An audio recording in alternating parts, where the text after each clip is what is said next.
اعوذ باللہ السمیع العلیم من الشیطان الرجیم بسم اللہ الرحمن الرحیم۔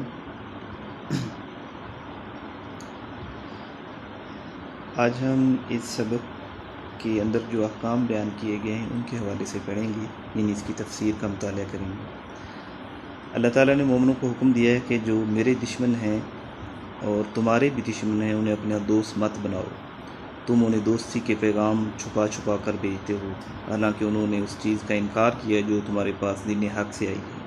دوسری بات کہ انہوں نے نبی کریم صلی اللہ علیہ وسلم کو جلا وطنی پر مجبور کر دیا اور صحابہ اکرام کو بھی مجبور کر دیا کہ وہ مکہ کو چھوڑ دیں، حالانکہ وہ مکہ کے اندر پرامن طریقے سے رہ رہے تھے، کسی قسم کی شر پسندی میں مبتلا نہیں تھے، کوئی معاشی یا معاشرتی لحاظ سے کسی کو پریشان نہیں کرتے تھے، لیکن پھر بھی انہیں نکال دیا گیا اس وجہ سے کہ وہ اللہ پر ایمان رکھتے ہیں اور بتوں کی پرستش نہیں کرتے۔ تو اللہ تعالیٰ نے فرمایا کہ اگر تم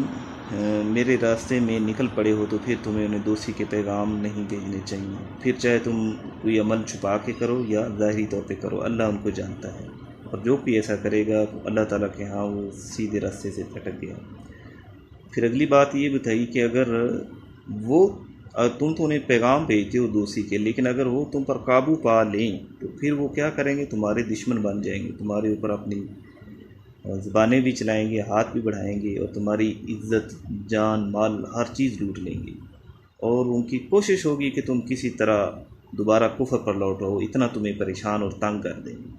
تو اللہ نے فرمایا کہ قیامت کے روز نہ تو کوئی رشتہ دار کام آنا ہے اور نہ کوئی اولاد کام آنا ہے، اس روز اللہ تعالیٰ فیصلہ کرے گا۔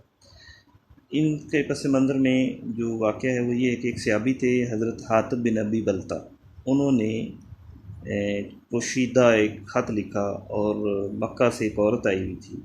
مدینہ کے اندر، اس کو دے دیا چھپا کر کہ یہ آپ نے فلاں مکہ کے اندر جا کے مکہ کے جو سردار ہیں ابو سفیان وغیرہ ان کو جا کے دے دینا ہے۔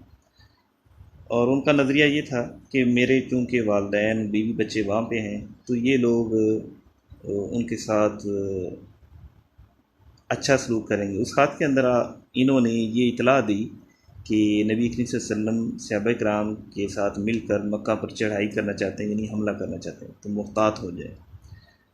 تو جب عورت خط لے کے چلی نبی کریم صلی اللہ علیہ وسلم کو اللہ تعالیٰ نے وحی کے ذریعے اطلاع دے دی، تو حضرت جبرائیل علیہ السلام تشریف لائے اور آپ صلی اللہ علیہ وسلم کو فرمایا کہ فلاں مقام پر ایک عورت جا رہی جس کو آپ کے فلاں صحابی نے خط دیا ہے، اس کے اندر یہ چیزیں لکھیں گی۔ تو نبی کریم صلی اللہ علیہ وسلم نے حضرت علی رضی اللہ تعالیٰ عنہ کو اور حضرت عبداللہ بن رواح تھے یا کے اور صحابی تھے، ان کو ارسال فرمایا کہ آپ جائیں اور اس عورت سے وہ خط لے کے آئیں۔ چنانچہ یہ صحابہ کرام وہاں پہ پہنچے اور اس عورت کو گھیر لیا اور اس سے مطالبہ کیا کہ آپ کے پاس جو خط ہے فلاں بندے نے دیا ہے وہ ہمیں دے دیں۔ تو وہ پریشان ہو گئی کہ میرے علاوہ تو اسے کوئی جانتا نہیں۔ تو چنانچہ پھر اس نے اپنے بالوں کے جوڑے سے وہ خط نکالا اور حضرت علی رضی اللہ عنہ کے حوالے کر، تو حضرت علی رضی اللہ عنہ وہ خط لے کے آ گئے۔ تو نبی کریم صلی اللہ علیہ وسلم نے حضرت حاتب بن ابی بلتہ کو بلوایا اور ان سے پوچھا کہ آپ نے یہ عمل کیوں کیا ہے، ایسا کام کیوں کیا ہے؟ تو انہوں نے بتایا کہ مجھے یہ تو علم ہے کہ اللہ تعالیٰ نے ہم کو فتح عطا کرنی ہے، یعنی اللہ تعالیٰ کبھی کس سے وچار نہیں کرے گا، لیکن میں چاہتا تھا کہ جب تک ہم نے وہاں پہنچنا ہے تب تک جو میرے عزیز و قارب ہیں وہ ان کے ساتھ اچھا سلوک کریں، ان کو پریشان نہ کریں، اس لیے میں نے ان کو یہ خط بھیجا تھا۔ حضرت عمر رضی اللہ عنہ نے فرمایا کہ رکھ دو، اگر آپ حکم دیں تو میں ان کی گردن اتار دوں، لیکن